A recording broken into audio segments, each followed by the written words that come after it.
I PFAS sono presenti anche nell'acqua distribuita nella città di Padova, con livelli di contaminazione di poco inferiori a quelli registrati nei comuni dell'area grigia, per intenderci quelli limitrofi all'area maggiormente contaminata. Lo sostiene un rapporto di Greenpeace che nello scorso aprile ha raccolto campioni di acqua potabile in 18 scuole primarie e 7 fontane pubbliche in tutto il Veneto. Tra queste anche 3 scuole, una di Padova, una di Montagnana e uno di Lozzo a Testino. In tutti i campioni analizzati abbiamo trovato la presenza di sostanze perfluoroalchiliche nei campioni di acqua potabile erogati nelle scuole. La contaminazione investe tante città e soprattutto anche i principali capoluoghi veneti, da Vicenza, Verona e Padova.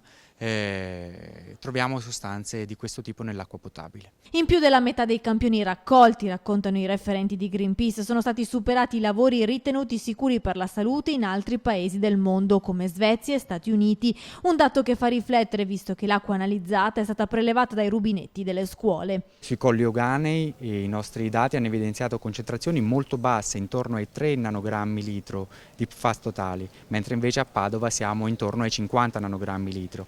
E si distingue molto facilmente quella che è la contaminazione in tracce e quella industriale. Per Greenpeace in Veneto i cittadini potenzialmente esposti alla contaminazione da PFAS sarebbero oltre 800.000. Qui siamo in una situazione in cui la contaminazione raggiunge livelli estremamente elevati, tuttavia la contaminazione è presente purtroppo su scala globale, l'inquinamento non ha confini. Certo è che qui è uno dei casi più gravi al mondo.